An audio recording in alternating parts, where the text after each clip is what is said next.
Hello and welcome to episode 72. I'm Rusty. I'm Peter. And Peter, why don't you share with everybody who we are chatting with today? Oh, Rusty, our guest is an actor, playwright, improviser, producer, teaching artist, and the founder of Come Up Productions. His original wellness and performance technique, Improv For Wellness, is a class that utilizes improvisation as a foundation to help people uncover their creativity, cultivate self-awareness, and self-worth. We have Mr. Teague M Parker coming on the show today. All right, everybody, please join us as Peter and Teague chat about who knows what. Yeah. Streaming from Retro Earth Studio and brought to you by wearehistorically.com. Conscious human apparel. Level up your life and raise your vibration with specialized Fibonacci tuning forks.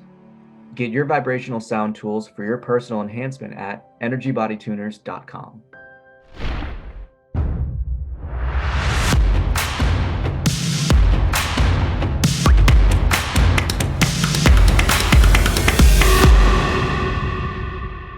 We good to go. And Teague, man, welcome to Creatives Chat. How you doing? I'm doing well. How are you doing today? I'm doing great. Thank you so much for coming on. And for our viewers, we have a special one because as we like to highlight our conscious creators, Teague here, you have such an interesting way to bring about the playfulness and creative expression that is acting and improv. So why don't you tell our viewers a little bit about yourself and what you do? Yeah. So hi, everyone. My name is Teague Parker. Use he, him pronouns. And I many different things. I'm a theater artist, so I do acting, I do playwriting, I produce shows, I am a teaching artist, and what I do a lot of the days is I teach Improv for Wellness, which is basically just using improv as a foundation to help people get in tune with themselves, get in tune with their impulses, get in tune with their identity, and just like learn the ways to reflect and grow awareness so that they can just love themselves more and get connected with themselves more. And sometimes, that's performance and that's acting, that's singing, that's all that stuff. But a lot of time it's just for people that want to uncover more self-worth in their life. So go around facilitating wellness events and Improv for Wellness classes, workshops, and all of that, amongst a myriad of different things. But that's kind of what I do a lot of the days right now. I love it. But okay, so self-awareness through acting, bringing in that wellness component. When did that start? How did you tie those two together? Because to me, I see it as like, yes, that is like textbook. Like if you want to take a scientific angle to it, it's like when you get into improv mode and the play of things, when you're in that effortless now, that flow, that's like, that's pure self-awareness is like what's holding you back from that. Like, yeah, so dive into that. Where did it start? Yeah. So it lots of different starting points and things kind of came together over the years, right? But I started doing improv in like high school. I wasn't one of those theater kids that's like I was in all the plays when I was a kid and I was doing all the shows and singing. That wasn't me, right? I just went to high school. I played video games and I played some sports. That was really all I did. But when I got to high school, we had a improv class and I just happened to take it. And that became my life from that point on. I started doing improv every year while I was at my high school and got involved with our improv team. And then my mom, who's a wonderful person, was like, well, he loves this. Let's find out where else to do it. So she went and found a training program for teenagers at Jet City Improv in Seattle. So I did that and I volunteered there for a couple of years, just being at their shows for Thursday to Saturday for like 2 years. That's just where I was. And so all of that being said is like background information. I was a self-conscious kid growing up, right? I wasn't so much shy, but I didn't know what to say to people. So like people would just like, I would see people, I'd want to talk to them and my mind would literally go like, I don't know how to start this. I don't know what to say. I don't know how to continue it. But if someone talked to me, I knew how to engage. So improv started to give me those tools and awareness in a playful sense of like, oh, the more that I care about myself, the more I get to play in this. because I have to say things, I have to share things, and I have to allow myself to be supported by other people while I support them.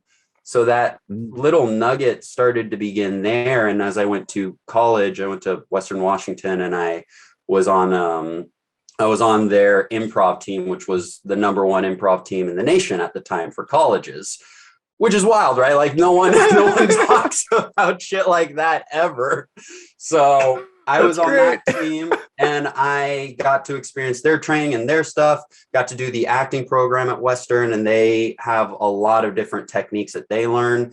And over all the years, I was just fusing a lot of different techniques and awareness together, because I saw a lot of acting techniques that like get you in tune with your body and get you to know who you are and how you move through the world. And then you had improv, which I tell people is like the closest way people have to seeing how you think, right? So when you start to fuse those things together, I started to have these ideas of like, well, there has to be a way to give this stuff to people that don't give a shit about performing, because that's always the accessibility part. Like, I don't want to do that. That's too much. I don't want to take that risk. So as the years went on, and as I went to grad school for acting at Florida for a year, and I got to learn a technique called the Alexander technique, which really summed up version of it is like the way that you think directly affects the way you use your body. So you kind of learn the anatomy of the body and such. And so if you think you move your arm with 3 joints, you will move your arm with 3 joints rather than 4 joints when you have it here. And maybe that will affect the way you use your body. But it also works with the mind of, if you think of yourself as small, your body will do things to make you small. So fusing that with improv of being like, well, what if we fuse this and do that together? And so then I ended up leaving that program. I came back home and I started this Improv for Wellness work, where I just wanted to fuse this stuff together and just make it as accessible and fun as I knew it could be, without worrying about, you need to be an actor, you need to be a performer, because like, who cares? I just want you to care about yourself, because it'll help you do everything else in life too. It's a big overview of all the stuff. Well, I think the thing that really stands out to me is, you know, as most people know, I do my deep dives on those who come on the show. And it was one of the earlier, I think it was one of your earlier Instagram videos. I can't remember if it was the personal or from Come Up Productions, which we will be talking about shortly. A little teaser for the audience there. But it's this sense of, you could say it's the self-expression. It was the ability to tap into your creativity through the self-expression of acting and improv. And I'm just fascinated in terms of that creative flow. When did you really start to be able to taste it enough to be able to articulate it, to get others to kind of immerse themselves in the waters of that type of self-expression? Yeah, that's a really good question. And I think it's something that has learned to be articulated over the years, because when I was at my undergrad program, our team did a thing where we taught weekly to just anybody that wanted to show up. So so it gave a lot of practice of like just getting comfortable with improv and getting comfortable with articulating things when nobody knew what it was. So over the years, I got to like learn the practicality of all this stuff. But it was, you know, when I left my graduate program, I left just because I didn't feel like we wanted the same things. Like I wasn't feeling like I was being pushed the way I would like to, even though it was providing resources to like go and be an actor in the professional world. I just wanted to be pushed, you know, I wanted to do my craft better. And so I was going through a hard time of like, how do I allow myself to arrive with my truth? How do I allow myself to accept what I desire out of life in this creative medium, even though there are still people that want a really specific thing out of it? So a lot of learning how to express it came from pain. It came from hardship. It came from trying to figure out and reflect for myself what am I trying to do and what do I want? Not as a way to combat anybody, but as a way to say, let's give myself a compass that I can follow. And so with a lot of reflecting and just practicing and sharing ideas that I had, that's what started to really chip away at, like, how do you articulate this? Oh, okay, let's focus on these exercises as helping people reflect on who they are. Let's try to take out any performance elements that are usually in improv. Let's X, Y, and Z. And over the years, it's constantly just getting refined and still not perfectly articulable, but so much closer than what it used to be. Ooh. No, it's the essence, man, when you have to know how to show up as your authentic self. Yeah. That's the magic twist. And I think that's the most important thing nowadays, where we're seeing everything in our society start to shift. And instead of being what I feel was like decades ago, or even, like our generations growing up, where it was everything had to be very, tight conformed to like the books and to the main fads, the main genres and themes. But I feel more and more there's this era and wave of authenticity coming through, and for people being able to tap into themselves and seeing that it's coming into the art realm in this light is real. I'm getting giddy over here. I'm like, it's really exciting because it's a way more, I would say, like I guess you'd say it's an approach to art that has even more depth than it already has in like a lot of the surface level, like the protocol scientific approach to like art. So when you were even saying like, oh, I'm a teacher of art, or art teacher. And it's like, wait, teaching artist. That's what it was. I was just like, oh, I scribbled it. I couldn't read my handwriting. The teaching artist. It was just like, yes, right there. Like, dive into that. I'm curious. So the teaching artist, how did that come to be, this refinement of that kind of more intangible aspect to art? So teaching artistry was a really interesting thing, because in the theater world, at least from my experience, what I see, a lot of people, want to be actors, want to be playwrights, want to do all of these crafts. And a lot of them end up teaching. A lot of them end up working for different theaters. A lot of them end up being consultants, either for businesses or for coaches and all that kind of stuff, or they build their own practice. And what I've seen in that world, I didn't really know what a teaching artist was, but that's what all of these artists called themselves when they taught. So when I left my grad school, that's when I started to realize what that world was, what a teaching artist was. Because even though I taught, I've been teaching improv for 9+ years, 10+ years, and I never really still thought of myself as a teacher. I was just sharing it. I was giving what I had to people. But the teaching artist aspect through the years that I've uncovered for myself, it was kind of learning that teaching is just another art form. Teaching is just another way of self-expression. And for me, it's a way to just invite someone to care about something as much as I do. So being able to focus on that element and start to pivot what I think teaching can usually have a lot of pressure on, instead of saying like, what does my student need? How am I going to take care of them? And having the tension, it started to be, well, I know what I want to share, and all I can do is make it as accessible as I can and be as responsible with it as I can. And that started to bring out the artistry of teaching, rather than I'm an artist who also has to teach. I love that. And the point for me that I think is always important to highlight is the importance of some type of surrender, or letting go, or openness, invitation, or if we want to sum it up, as I like to say, just love.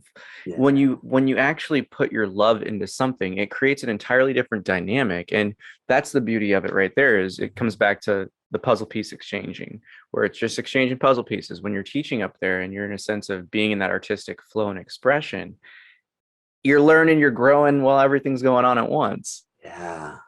You truly are, right? And I love that image of the puzzle pieces, because when we have that kind of image, now we don't have to worry about people learning something, because it's just going to happen, right? There's a lot of pressure in the teaching world to be like, my student needs to learn something. I need to walk out of this at the end of the day with something.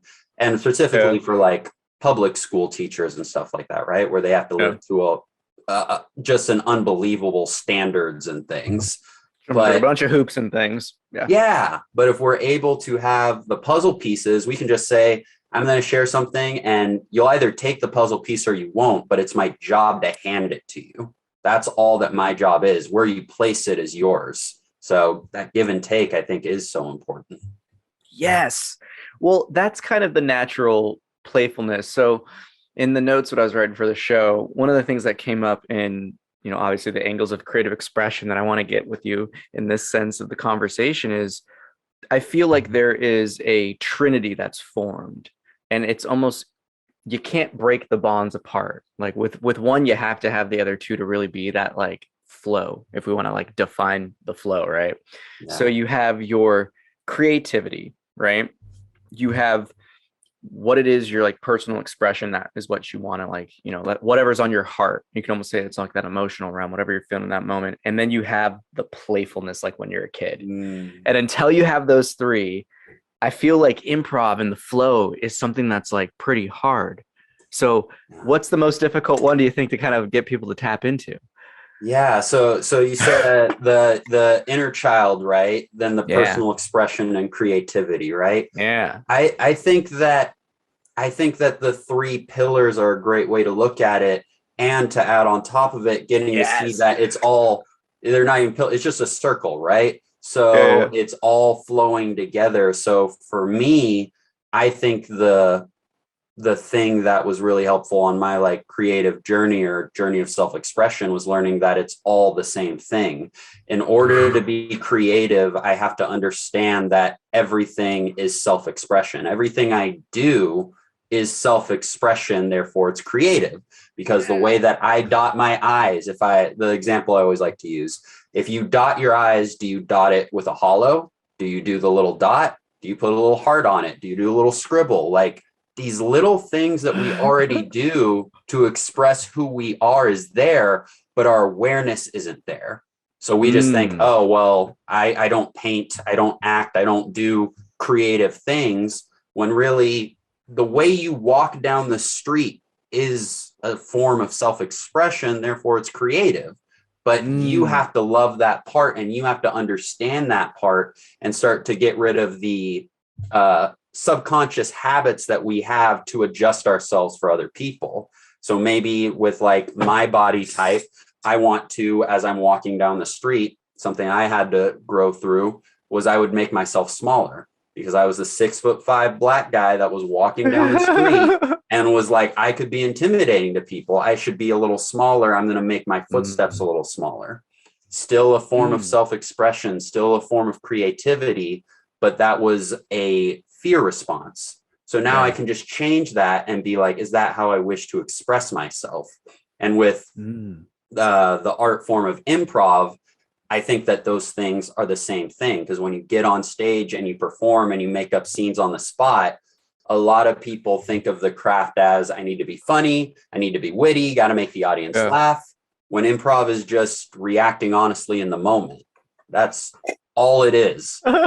So if we accept what our truth is and how we want to respond in the moment for an improv scene, we can't be wrong. We can't mess up. And so that creativity comes out, and the inner artist child gets to be more playful, gets to come out, because there's no risk anymore. It's just, let's play, let's play, let's play. I love that. I love it. Because realistically, I think that almost like was just the perfect pitch and breakdown of being, really like the teaching artistry aspect of it, where you take these three components, right? We could break them down in like this kind of protocol-esque. Well, it's like, oh, you got to have your creativity, you got to have your expression, your play. And then the moment you bring in that intangible focus, that's that self-awareness to it, it transforms that clunky triangle. That's going to be a clink, clink, clink rolling over into just that smooth wheel and circle. So that's the imagery that I was getting. I was like, keep it going, because that's the beauty of it, where when you allow yourself to let go of the expectations and the assumptions and judgments and all the things that we kind of put on ourselves and predetermine, how we see this reality, only then can we fully enter into that just I don't know, you say like the inner child play, like we can awaken to ourselves again, like the pureness. So this whole spiritual vibe aspect with I would say acting and improv is fascinating. I love it. It's wild the amount of spirituality that's in improv and acting techniques is astounding to me as I went through my own training and stuff, because one of the first acting techniques I got to learn was a technique called Grotowski, which is a physical acting technique. And really the whole conceit behind it is that the body remembers. The body holds all sorts of emotions and stuff. So I think in kind of the stereotypical view of acting is like, it's very heady, right? You memorize lines and you think about the character and you think about emotions. Grotowski says that's a way to do it, but let's flip it. Let's create a physical movement and use our body to see what comes out. So we would do exercise like two people are in the corners of rooms and they are looking at each other with their eyes just looking right into each other. And then you just start stomping their feet, literally just stomping their feet and getting closer and closer and closer. And this physical movement brings out a lot of emotion, and says stereotypically it brings out anger, because the idea was the largest muscle in your body, your thighs, your hamstrings, usually hold on to anger. So what happens when you let your body fully go out with it? And that's like a very yoga-based spiritual technique that if you think of it with an acting lens, then of course it's going to help you be a better actor. But even just flipping that to be like, well, what if you give the wellness side of like, what a beautiful container to explore your anger, right? But it's your approach that changes it. 100%. And that's like everything in terms of all the different emotions that you can evoke. And I think one of the things that kind of my mind instantly jumped to in this was, you know, the image of children stomping, like when they're angry, like that little tantrum. It's just like, oh my gosh, like the power of how much we could get kids to learn a different form of emotional awareness through this type of acting just kind of like blows my mind right now. Just like there's so much potential to be teaching these kids this stuff, and they'd be entertained for all day. Really, it's just play. Absolutely. And it's that arts-based learning is what they usually call it. But the thing that just gets tricky is that a lot of times it just gets saved for performing. So you don't learn unless you want to be an actor or want to use the acting techniques for the stage, rather than, well, let's just teach these skills, and whatever they want to use them for will be the important aspect. So it's an interesting balance in the world. Yeah. Well, okay. So we got emotional awareness, bodily memory, kind of holding on to energetic tensions and past pains through the physical form. Like, what are some other these little like self-awareness nuggets that you kind of like picked from this? We're just mind blown in the middle of like learning this, being like, this is amazing. Why are we not doing this? Yeah. Oh, wow. That's a really good question. I think one of the other, I shared a little bit of the Alexander technique. So that was a big light bulb moment for me of like, the way I think directly affects how I use my body, directly affects how I use my mind, which people learn that lesson in all sorts of different ways. It just happened to be Alexander technique for me. So that was a big thing. And to practice that physically was a big moment too, of like, I can imagine my spine getting longer and I don't have to do anything, but my body's going to do that if I just think that. And it's that little stuff that's really hard to share with somebody if they don't have, if they don't want to believe in it, right? If you don't want to believe in it, you won't. One of my favorite quotes from a famous director in theater was Anne Bogart used to say, "The attention you give a thing makes the thing." That goes for, goes for theater, goes for life, goes for all this stuff. So if you think something's bad, you're right. If you think something's good, you're right. It doesn't matter. Your attention is what's going to prove you right through that process. So how can we use our mind through that world? Yeah, I love that line. But that's the fascinating aspect to this. You know, I guess the most generic question that one could ask in this sense of when you have all these different types of self-awareness and wellness components, how has improv and acting under this light changed your life and your outlook on things, like the internal, the external? Yeah, I think that my theater training and my improv training and my exploration in those worlds really gave me an opportunity to learn and care about myself in a way that I wish more people had the opportunity to do. Not even in the sense of like somebody was telling me like, you're worthy, you're important, but I was getting constant techniques and skills of, hey, did you notice you're thinking this way right now? Did you notice you're using your body in this way? Do you notice that when you go up in front of an audience, you like to put your hands behind your back or you like to hold your wrist, right? Yeah. And getting the tools to know and the language to have to say, that's not right or wrong. It is just information. So now our awareness is on it. Now you can make a choice with it.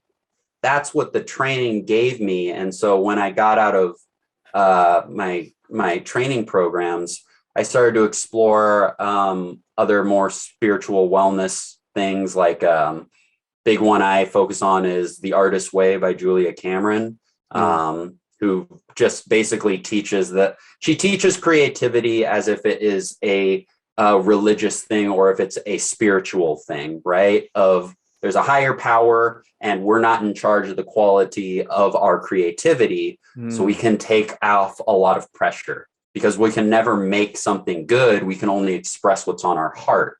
So I used to take those elements, and then I would read Twilight Art's The Creative Habit, who basically taught that creativity is a habit. It's something that you can develop. It's not something that you have to be good at, just something you got to show up to. And all these little things allowed me to arrive to, what do I want out of life? What do I desire in this world? How do I want to express myself through writing, through teaching, through performing, or just through getting to understand how relationships are another form of creativity? This conversation is a creative act. The way that we care about people is creative. It just gave a lot of language to say, I'm important and worth it. So now I can arrive to the universe in a lot of ways. I don't know if that answers the question. Oh, dude, totally. Because, well, for me, it just sparks even more tangents to go on. And the way I look at it is, I've always tried to say, and I'm sure the listeners at this point, you know me, we're all gods and goddesses of manifestation and creation. And that whole aspect of that divine play, of that creative expression, of seeing everything as that one just flow of the heart, flow of the authentic self. It's an empowering and a powerful statement when we look at it in the sense of everything we do as a form of creative expression. I think that's the one kind of thing that keeps tying everything that I'm seeing is it's us simply being ourselves and learning, most importantly. Like, that's the step that I feel like is really important here. And one of the reasons why I wanted to highlight you on Creative Chat is because the most important step for society, with where everything is trending in terms of personal accountability, authenticity, is we've been so disconnected from ourselves. We need to learn to bring it back in and really discover who we are as the unique beings we are. Not the cliques, not the fads, not the different groups and all these different demographics, but like each person showing up as their unique gift as we are intended to be, and really just shining our own light and love. So that's like the potential where I hear all this. I'm like, oh my gosh, like, yes, this is super important. No, I completely agree with that, because I think a lot of situations and a lot of lack of self-worth just comes from not knowing how to ask yourself questions and not knowing how to care about yourself, or getting to know like, hey, you're a creative, expressive being, and that's not up for debate. You just are. So you don't have to put any more pressure on yourself.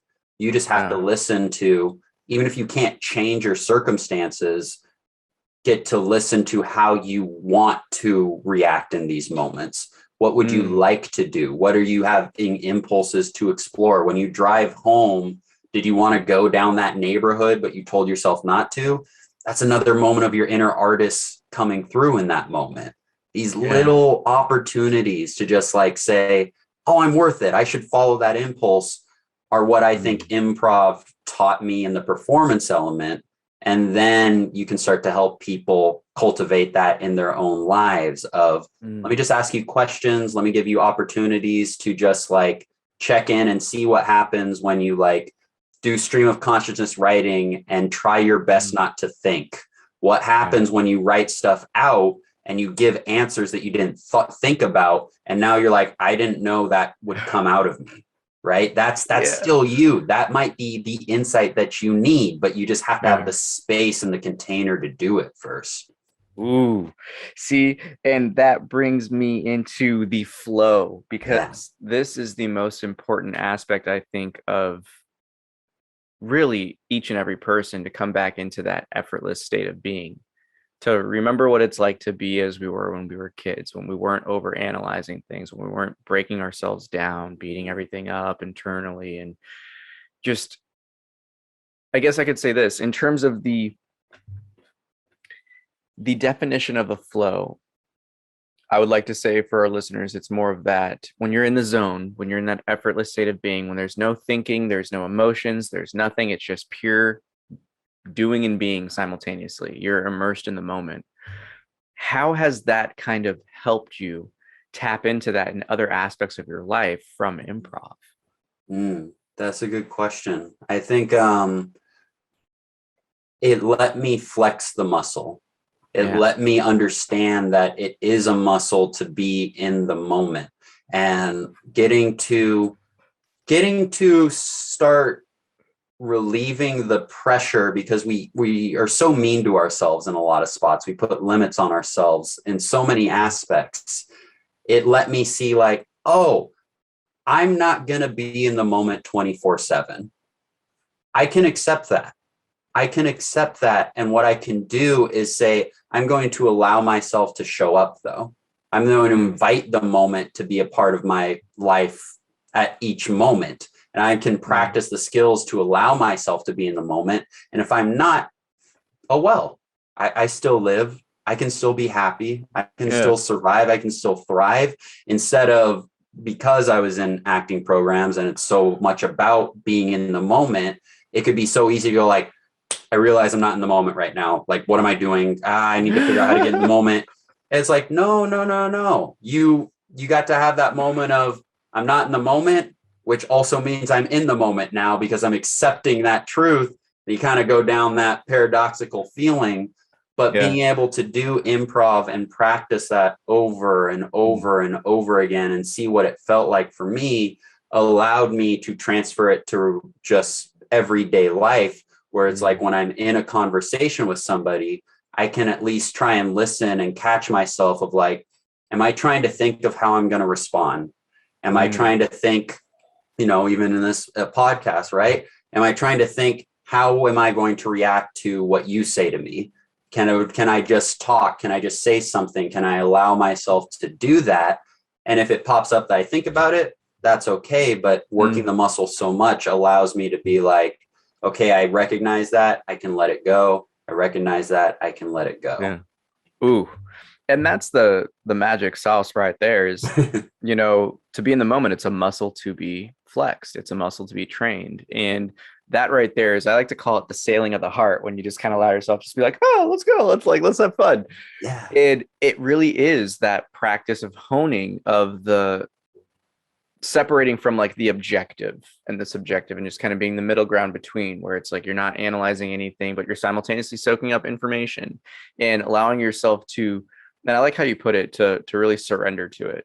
You have to really surrender to the moment. And I think that's something that letting go and being able to simply relax and not judge yourself and not turn your flow into a point of persecution. It is a little bit of a paradox. And that's the funniest thing about the parallels with the improv, acting, and spirituality, because it's like, again, very paradoxical paths. Like, you have to practice things to learn how to just be, and then it's not really a practice, it's just who you are. Yeah, like in improv, for performing, one of the things they used to teach me a lot was you learn everything so you can forget it. So practice all the skills, get all the skills, use them, be conscious with them off stage. Once you get on stage, you don't need any of it. You did it. You practiced it. It's trust that it's just going to be there. And the more that we trust that, the more that we can focus on not proving that we're doing wellness or proving that we're doing good performance. It's like, look at me, I went out and I meditated and I'm going to tell everybody because that's what I'm doing. And there's a point of pride and joy in expressing that truth. But if it's expressing it to prove that you're doing it, we can ask ourselves if that's a choice we would like to make. And from there, we can start to have a little more permission of like, okay, I don't have to prove anything. At any point in life, I don't have to prove anything. And I think that permission that we can give ourselves is one of the hardest parts, because we live in a culture that's telling us we have to prove ourselves, either through our work, through our job, and creativity. Well, what theater did you work for? How many paintings have you sold? This, that, and the other thing. It's easy to go into that mindset really quickly. So it makes it, one, it builds acceptance of like, if you judge yourself, if you have doubts, if you have fears, you have anxieties, like it's okay, because we live in a culture that promotes that way of thinking. So let's be kind to ourselves in that moment and say, well, how would I like to react? What is the way I would like to go about this? And even if I don't take those steps, at least I'm giving my mind the thought of like, I can think about the other way too. So it's a balance, Yeah. Well, I guess the biggest thing here is it's not closing the doors off. It's allowing things to remain open and to recognize that life is that ebb and flow. And that's probably the most important aspect of the permission aspect, is to really allow ourselves to dance the dance and not really predetermine or get caught up in the end product or end goal, but just to simply be here. And that's the cool part when you look at it in terms of this different approach. I would say the wellness approach of self-awareness involved with acting is it can bring people to a really powerful place of reflection on their own beingness and how they show up to the world. And that's pretty powerful when it just comes to a regular creative, playful expression. Yeah, because it is an interesting thing, particularly with acting or performing, where what I see in training programs and theater and all of that is the idea of so much of our time being focused on what's the character, or what am I trying to make my audience feel, or what's the experience I want to give other people, when really in life and in creativity and art and expression, you have to be selfish at the beginning. You have to say, what am I trying to express? What do I care about in this? Or if you're acting, like, you have to know who you are if you're going to put something on top of it. Otherwise, you're building a house on nothing. The house will just fall down. Muddy foundation. Yeah, we need the foundation to build from. But a lot of the times in, everybody's life, we're not giving ourselves that permission to just say, I'm that important, to just say what I want matters, what I need is important. And I can focus on that first so that I can love other people more, so that I can build more connections with others and foster a more healing world. But we can only pour from a full cup, Yeah. Well, that's a fascinating angle too, again. It's a fascinating angle too, again, because when you think about how we're even taught and how school's set up and how everything's organized in terms of you have to be a certain level of intelligence or reading level or whatever it is to be in certain classes, like they're already breaking people down on that front. Self-esteem killers. You're thinking about the sense of if you don't conform to a certain type of what they're focusing on academics, and you think about how much they've stripped the arts away from elementary schools, especially, like how many kids are just automatically not getting seen for who they are naturally as the more kind of creative performer they are in that sense. So it's really interesting when you think about the biggest obstacle being that sense of permission, when most people from the get-go of just, as I see in a lot of the indoctrination of school, is that they've been really conditioned and pushed to give away their inner authority, to give it to someone else, to look for someone else to get that authority. So in terms of trying to teach people how to kind of come back to that realm of the heart and build that bridge back to yourself, how do you do that? How do you do that in acting? That's crazy. Yeah. So It's done in a few different ways, right? So let's take for the last couple of years during the pandemic and during everything that's going on, I've done a lot more virtual learning, which for a lot of educators I know, and for myself at the beginning, was really difficult because it was completely new, right? It's a completely new medium. We're teaching on Zoom. How are we going to make this effective? But what I tended to love as time went on is that, we have a lot more tools for empowerment now that we've never been able to have. So when I was teaching my Improv for Wellness to high schools or even, adults and stuff, I always started with, hey, you can turn your mic off. You can turn your camera off. You don't have to participate. You don't have to do anything. And just that one little bit got to change the situation in schools where people weren't turning their cameras on. Instead of it just being like, the students are turning their cameras on, it got to be, my student is making a choice to empower themselves. My student is making a choice to say, I would like to engage this way. And if you're on the call, theoretically, you can hear me. So you made that choice to show up at all. And if you can't hear me, who cares? You know yourself better than me. So at the beginning of a lot of stuff was really just empowering students just to say, engage with this at the level you would like. And let's just give that permission at the top so that you don't feel like you have to be here. And then as we go into the actual lessons of all of this stuff, a lot of my class is just focused on permission giving. Again, just like asking open-ended questions, asking for group discussion and reflection in a way of, does anything need or want to be said, rather than what was the right answer to this exercise? Here's this information I want you to get. So I'll do exercises where we'll play like a simple improv game called Yes and, where usually you play it with a partner, but I have people play it by themselves. So all you do is you start with, or how I like to play it is, you start by thinking of something that you feel right now. So for instance, I might say, I feel bright. And then I just say, yes, I feel bright. And I add something else that's true. And then I just go down that rabbit hole. I feel bright. Yes, I feel bright. And there's a light shining on me. Yes, there's a light shining on me. And my head kind of itches. Yes, my head. And you go down and down and down and down. Simple improv game, very fun, very playful. But we can tweak it as time goes on, and in my head, to try and give you permission to explore your mind while still playing with truth. So instead of how I feel, let's start with what's something you desire. Start with, I desire blank. Okay, we've done that. Let's go to another thing. Let's start with a dream you've always had for yourself. Just say that dream out loud and then go down the rabbit hole. Maybe you find more things with it. Maybe you go off on a tangent. But again, you're working the muscle to just say, I'm allowed to think about this thing. So my job isn't to make you learn. My job is to facilitate an opportunity for you to explore. And that's the part that I try to give to build more and more of that permission in our lives for students. Yeah. Well, it's just the sense of, we can't explore if there's judgment.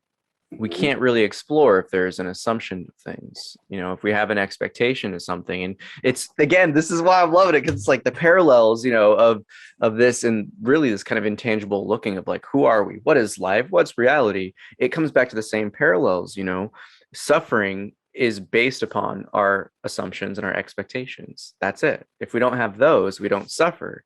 And when we don't suffer, what's the natural state of being?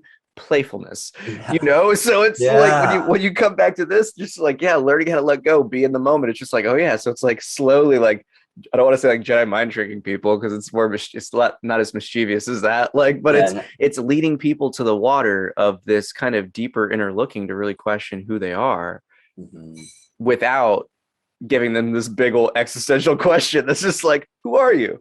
Like that's the hope, right? And getting to expand, what does it mean to be in the moment? Because I think a lot of people tend to think of being in the moment of like, I am flowing. I'm on cloud nine. Yeah. I'm joyful right now, right? I'm happy. I'm smiling. Truth. Yeah.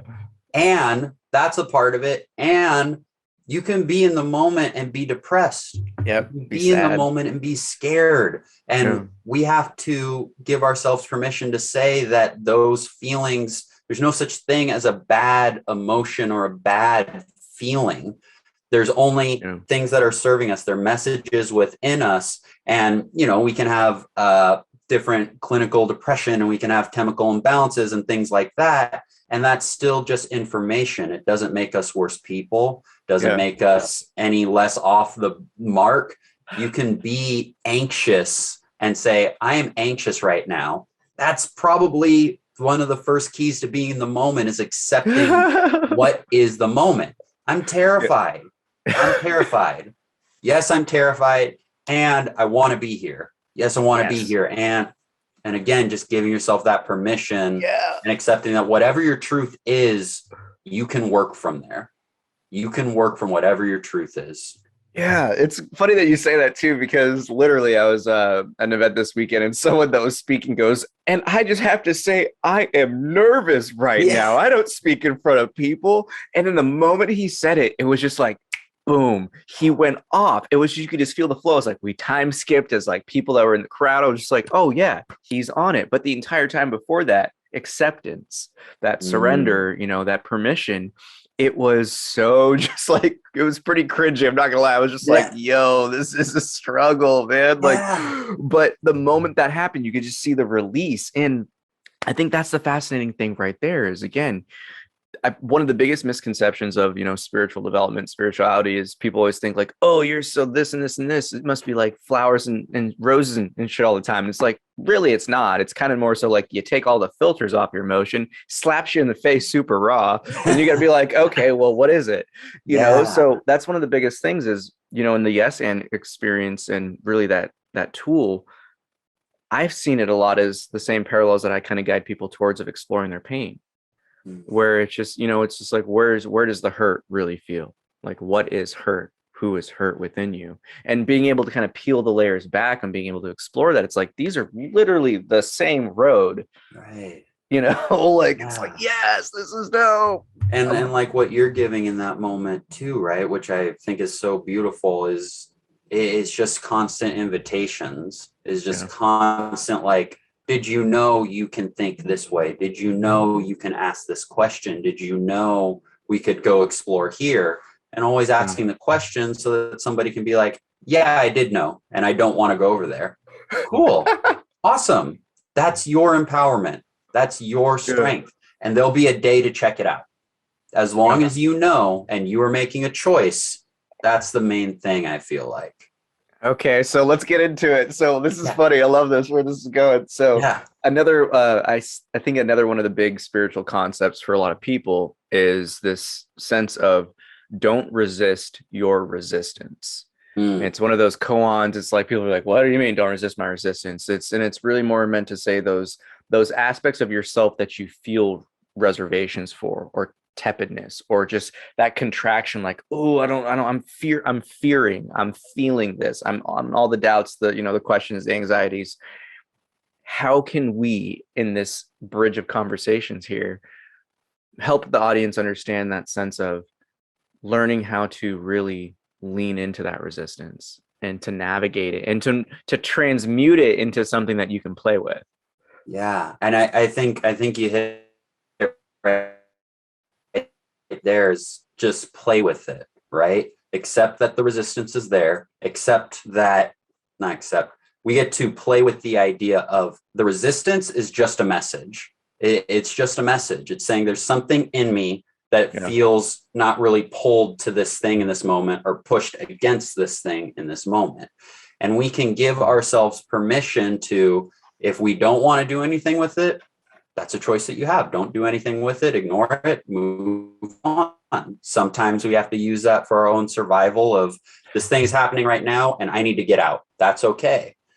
And if we want to explore, we can explore it from that non-judgmental side of, why am I resistant to it? And literally, like, the tool I like to use all the time is just stream of consciousness writing, right? Yeah. So just writing every morning I write 3 pages of stream of consciousness writing. And I've got to do that for the last 2 years. And when I get to do that, I get to reflect on resistances that I have, and I just get to claim what the resistance is, and usually start going like, so why did I notice that popped up? Oh, it popped up because of this, and da da da da da da da da da da da. But start to get to the core of the resistance, because I tend to find for myself that when I'm resistant to something, it isn't, oh, it wasn't that I didn't want to go out last night. That wasn't the resistance. The resistance was I felt tired and I felt like someone was using my energy.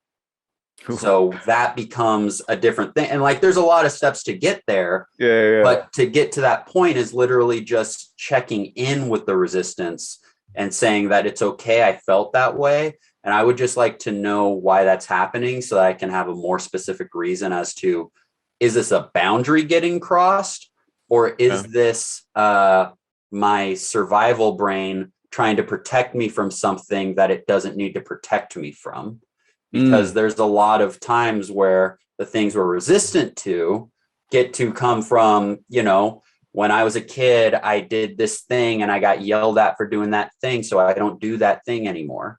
And that helped you back then because your sensor brain, the judgmental brain, was like, hey, this is dangerous. We're not going to do it anymore because we get yelled at.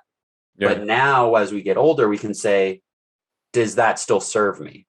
If it still serves you, awesome. If not, now again, you just get to make the choice. You can continue not to do it, or you can say, I'm going to play with it. And when the resistance pops up, I'm going to say, thank you so much for protecting me. I'm going to keep exploring it. What comes to my head at the forefront? What about you?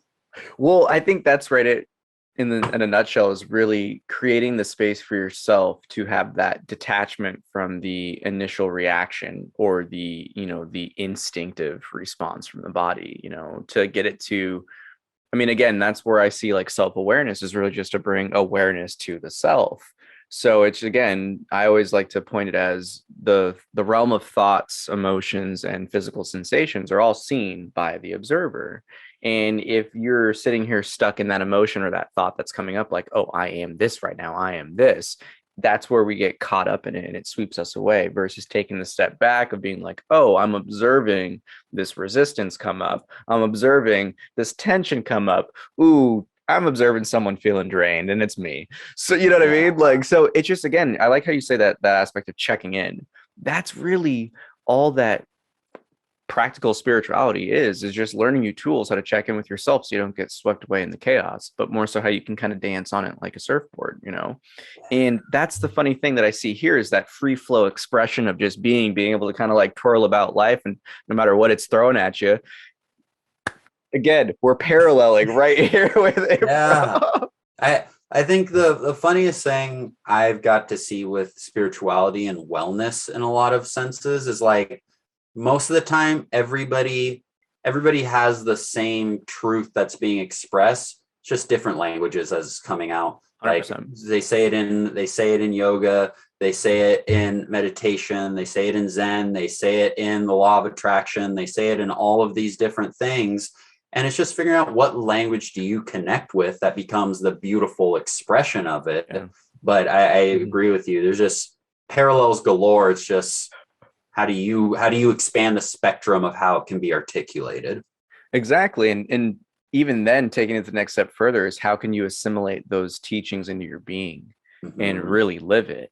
Because then when it's like we were saying in terms of like teaching the practical aspects of acting, and then it's just like, yeah, but that's just so you know what to do. But once you're back and you're on stage, it's like, let it go. And that's the secret sauce, is being able to make these things daily operations so they're not something we're conscious of. And that's something I feel like, especially improv, I feel like that would just give us the freedom to kind of practice things wherever and be okay with that. Yeah. I completely agree with that. Like getting to practice, like even the tool I've given, the yes and, like I'll just play that in the car when I feel really anxious sometimes. That's just a way to be like, I'm going to ground myself because I'm anxious and my mind is telling me that nothing else can be true because I'm anxious. when that's not the case. Yeah. Or just getting to play like different like solo variety improv games, or just giving yourself the mentality of, I'm going to listen for the impulses within me and I'm going to respond with whatever the impulse is. I don't need to think about it. I don't need to, I mean, that's the main thing. I don't need to think about it, which I think you get to see practice a lot in just conversation in general, where people generally are constantly thinking because they want to be a good listener, or they want to be a good person on the other end of like, I don't want there to be an awkward silence. I want to take care of this person. So I need to think on what they're saying so that I can respond, rather than just I'm just going to listen. And when they're done, I'll say something, right? Which is like a huge release that we're not allowed to do. But it's just these little adjustments that let us practice improv is what I see. And by proxy, living in the moment. Yeah, no, that's, to me, the way I look at it is that's beautiful, because that was one of the first things that I remember when I was in charge of like this 3th and 4th grade group. It was the main component that I taught them first, was teaching them how to hear and just listen, and just to not put any expectations, not assume, not to judge, just to allow the person to speak and to listen to it like music, you know, like, because again, like the only way I could think about it is like, how many people are honestly listening? Like, there are a few, I do know that, but how many people are conscious, like judging music when they're listening to it, thinking of how, you know, thinking of what the next line is, thinking of what to say. It's like, no, like just allow the beautiful expression of what the art is to be seen, that exact same thing for each person as they speak. And that's where it ties back together, that whole creative expression. Like everything we do is that play of self, and how we can bring ourselves to that most authentic self is the most important thing here. But I caught up with one last question for you, in the sense, in terms of this improv through wellness, you know, the language of emotions. How did this whole concept and this kind of monthly course really come about?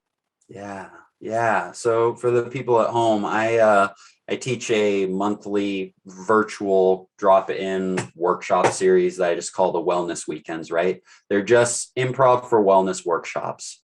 In the month of December, I did Improv for Wellness, cultivating self-awareness and self-worth, where we just played with stuff of focusing on us, giving ourselves permission to reflect on our ideal lives, on the doubts we have about it, what encourages us towards it, and just like piecing together like, oh, this is what I care about, right? And so this month, which is January, we are doing a Improv for Wellness workshop called The Language of Emotions, which is just trying to teach the idea that emotions are just messages. And there's not a thing as a bad emotion. There's not a thing as a bad feeling unless we say it is. So if we judge it, we miss out on the message that might be teaching us. So for instance, something like anger is something a lot of us avoid feeling, or when it pops up in our lives, we can be like, I'm feeling angry and like, I shouldn't feel that way. When, you know, the actions we take with it are what we're responsible with, but the feeling we can't control. So can we say anger is something where a boundary is being crossed within me? Anger is my most loyal friend. So with that knowledge, what could I learn from the things that make me angry, in the same way that we reflected on, why am I resistant towards this thing? So I just, I like to provide this opportunity just for like group discussions and free writes and like little improv exercises that let us explore these different emotions and put a different lens on them, so that when we feel depressed, we're not necessarily going like, I'm depressed and like my day is ruined and I'm a worse person because I'm depressed. It's, oh, okay, this is the message that I'm learning today. And I'm actually going to grow because I listened to it, instead of the feeling is there and I just have to be in it for the rest of the time, you know? Yeah, I do know. That's awesome.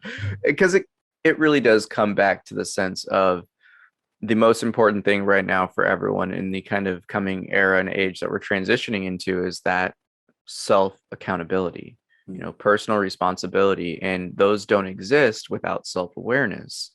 And I love it because how you said it, anger is really, it's like your best friend. It's like facts, like all of your emotions. I always like to see our heart space as this kind of radar of emotional energy. And it's just like, anger comes up like you. It's just like boundary was crossed, it's just like fear comes up, something I can overcome and be really good at. Like, so it's just learning how to interpret these feelings and really what the direction they're really trying to have us go introspection wise. That's the fascinating thing about it. Yeah, because we're most of the time with so much of this stuff that we're talking about, the reason we don't think about it is because no one ever asked us, or no one ever told us we could think about it. Like like I mentioned with the other workshop, the self-worth workshop I've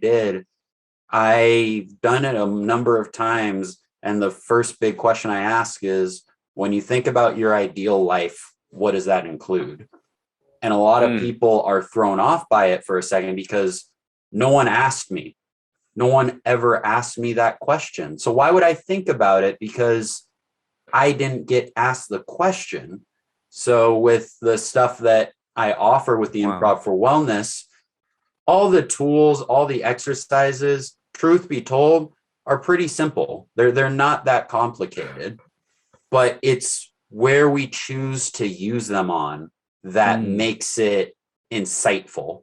Because now it's like a lot of us have done stream of conscious writing or journaling, but with that one little question, now the impulse brain kicks in, and then it gives us answers we may have not thought of, rather than thinking, what is in my ideal life? Well, I guess it's this, I guess it's that. It's like, no, just go and see what happens. And then we can apply our logic brain to it afterwards and be like, oh, this is also in there. And like, this isn't really the fit. There's a time for the logic brain, but we can let the impulse brain teach us a lot by just giving it space to play first. Ooh, I like that. I like that a lot, man. It's so true, because we can't learn anything if we think we know everything. And if we don't give ourselves space to really feel out these kind of temporary happenings, we're never giving ourselves or holding the space for them to really reveal the truth that they're trying to tell us, and the information from the environment, and, both internal and external. Yeah. And I guess that is kind of the main point that just brings all this together, is what you're doing, and the way I've interpreted this entire conversation as far how it feels, and just what I know is just what the points of what you're teaching and where they're coming from is, it's transcending just an acting class. It's transcending just an opportunity to learn about wellness through this medium and mode of acting, but rather it's holding space so people can learn to heal themselves through playing again. And it's just like this is what we need, folks. Like, learn to let go. Like, so this is beautiful, man. And I really want you to stick around for the after show convo. But I would say, before we close up with part one, any last words for the listeners? Oh, just thank you for listening, and thank you. I hope through these conversations that whatever little tiny impulse or little voice you've heard in your head of like something you want to do or something you're interested in, my advice to you in that situation is just think of the next manageable step towards it. So if you want to paint, maybe it is buying a canvas, maybe it's buying paints, or maybe it's looking at paintings, or maybe it's just thinking about colors, right? Can you find the tiniest step you can take towards the thing that your inner artist is already telling you about? Because you might just open the door for more of it to come, or you might just get there and go like, okay, I can let that go finally. So if anything, I hope that you listen to whatever those little impulses are in you, because that's you speaking right now. So that's what I would have to say. I love that. Listen to the inner intuition. The highest self's always coming through. I love it. And the rabbit hole continues. Thanks for tuning in to another episode of Creatives Chat. Be sure to check out the next episodes and roll the outro. Thanks again to our sponsors for making this show possible. Thank you, We Are Historically, for your conscious human apparel. Shop online at wearehistorically.com. Raise your vibration and energize your life with specialized Fibonacci tuning forks to deepen meditations and empower self-healing. Get your vibrational sound tools for personal enhancement at energybodytuners.com. Another creative art production by Retro Earth Studio. That concludes this episode of Creatives Chat. Thank you for watching our show. Click the bell button to get notified of future episodes.